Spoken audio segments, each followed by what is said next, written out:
అందరికీ thank you so much అండి. కిందున్న పెద్దలందరికీ అలాగే స్టేజ్ మీద ఉన్న పెద్దలందరికీ కూడా థ్యాంక్ యూ సో మచ్. ముఖ్యంగా చాలా రోజుల తర్వాత మా రోజా గారిని చూస్తున్నాం. థ్యాంక్ యూ రోజా గారు, ఇలా కలవటం నిజంగా చాలా ఆనందంగా ఉంది.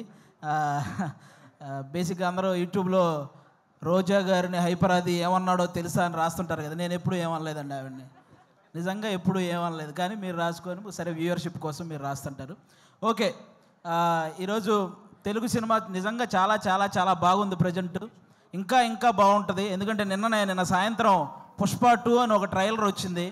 అబ్బా, ఆ అల్లు అర్జున్ గారి హార్డ్ వర్క్కి అలాగే మన సుకుమార్ గారి డెడికేషన్కి మనందరం నిజంగా హ్యాట్స్ ఆఫ్ చెప్పుకోవాలి.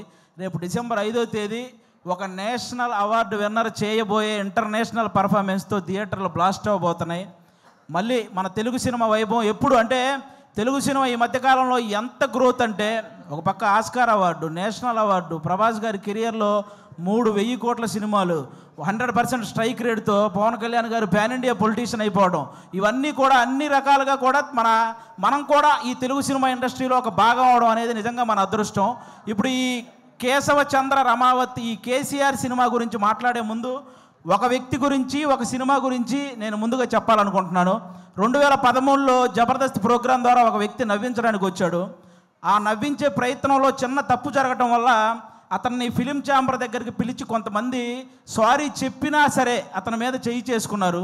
ఆ రోజు అతనికి ఎన్ని దెబ్బలు తగిలినాయో తెలియదు, కానీ అతను మాత్రం చూసి చూసి చూసి ఒకే ఒక్క దెబ్బ కొట్టాడు. దాని పేరే బలగం.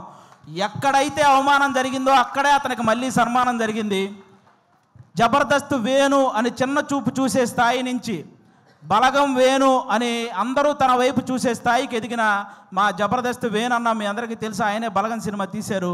అంటే ఈ ఇండస్ట్రీలో మంచి హిట్ తెచ్చుకోవటం పెద్ద విషయం కాదు, కానీ మంచి హిట్తో పాటు మర్యాద కూడా తెచ్చుకున్న డైరెక్టర్ మా వేణు అన్న. ఎందుకు ఈ మాటలు చెప్తున్నానంటే, నేను జబర్దస్త్ ఆర్టిస్టులు అనగానే నవ్వించడం ఎంత కష్టమో తెలిసిన వ్యక్తులైతే గౌరవిస్తారు, ఆ నవ్వించడం ఏముందో లేరా అనుకునే వ్యక్తులైతే చులకనగా చూస్తుంటారు. చాలామంది నేను గమనించాను. అది అలా చులకనగా చూసేవాళ్ళు కూడా గౌరవంగా చూసేలా చేసింది మా జబర్దస్త్ వేణు అన్న, అది బలగం సినిమాతో.